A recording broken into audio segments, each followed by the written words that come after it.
Somo ambalo tumemaliza katika Ufunuo sura ya 14 lilikuwa likitoa onyo kali la mwisho kwa wakaaji wote wa dunia kutoka kwa malaika watatu, kusudi wasikubali kuipokea alama ya mnyama wala chapa yake katika vipaji vya nyuso zao na katika mikono yao. Pia wasikubali kumwabudu mnyama na sanamu yake.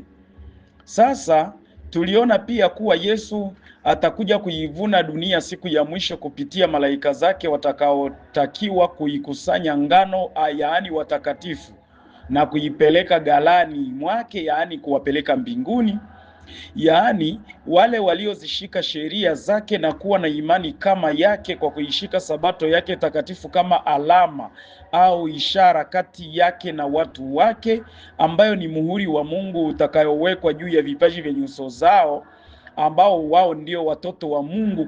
Kwa njia hiyo ndiyo sababu ya kuweko kwa vita kati ya mnyama na Kristo, kwa sababu mnyama na Kristo wanapigania tu utawala. Mnyama na Kristo wanapigania ibada. Kristo anapenda aabudiwe na mnyama anapenda aabudiwe. Sasa lakini pia yeye Kristo atavikanyaga vichala vya mizabibu mwenyewe. Hapo hata washirikisha malaika, kwa kuwa hiyo ni hukumu ya maangamizi ya waovu. Na tuliona katika Biblia kuwa hakimu ni mmoja na ndiye awezaye kuokoa wala kuangamiza. Ndio maana Mungu hatakubali kwamba wale walio wake wale wa malaika zake waweze kusaidiana naye katika hiyo. Si jukumu lao.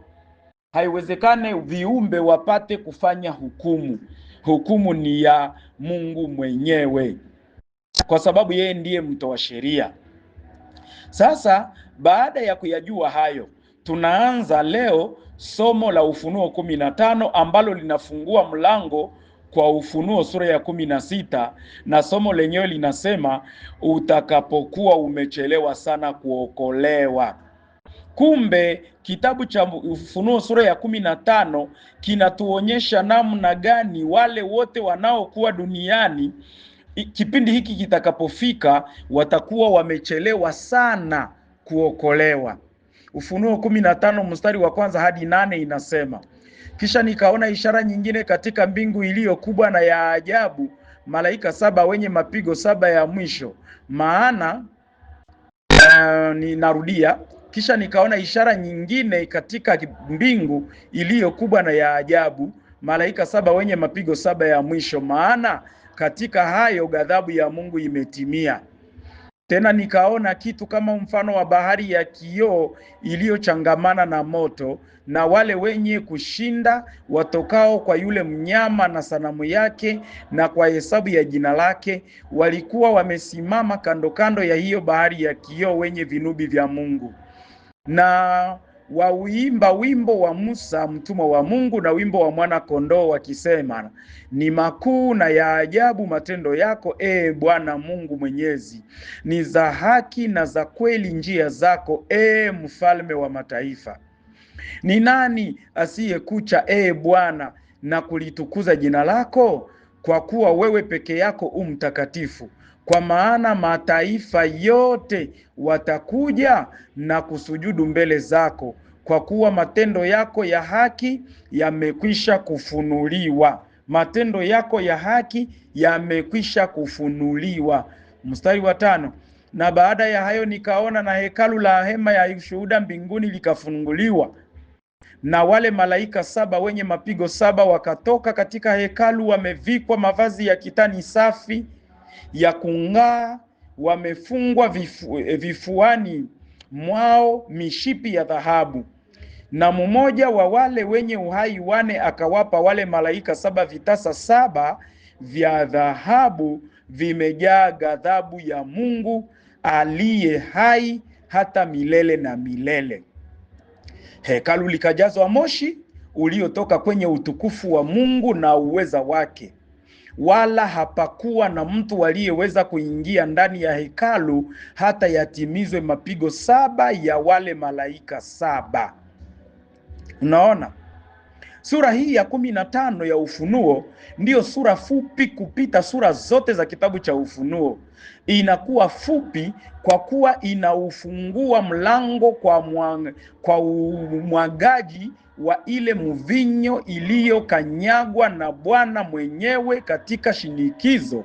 Sasa huu ni wakati wa kuwanywesha wahusika ili wapate kunywa. Hawa malaika saba wanaoshika vile vitasa saba ndiyo wale malaika saba waliokuwa wakipiga baragumu saba.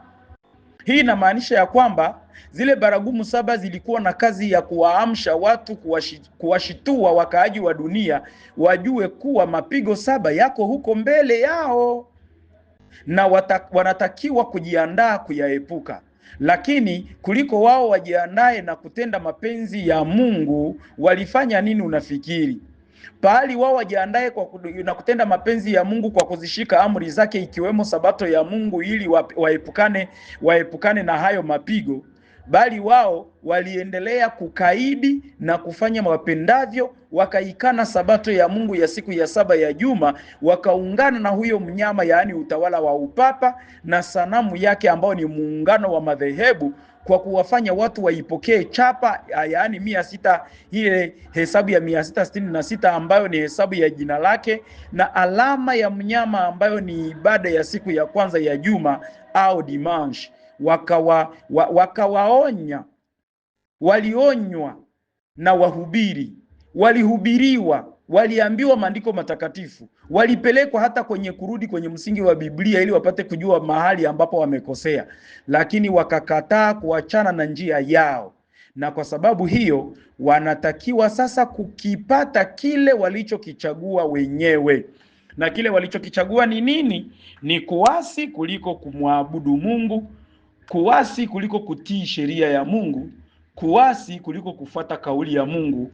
Wakafuata kauli ya wanadamu, kauli ya mtu, kauli ya kiumbe kuliko kauli ya Muumbaji. Sasa tuangalie kile kinachotokea kwao sasa kwa sababu ya uchaguzi wao mbaya.